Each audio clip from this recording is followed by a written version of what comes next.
איך אני סורגת עין ימין בשתי מסרגות.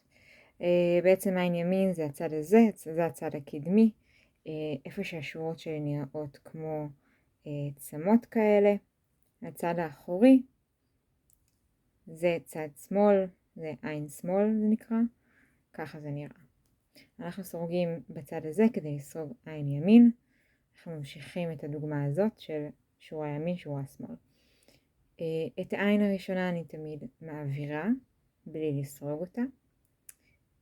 עין ימין, עין מאוד מאוד פשוטה, אני מעבירה את החוט מעל המסרגה מהצד הרחוק לצד הקרוב, ומעבירה אותו דרך העין שכבר על המסרגה.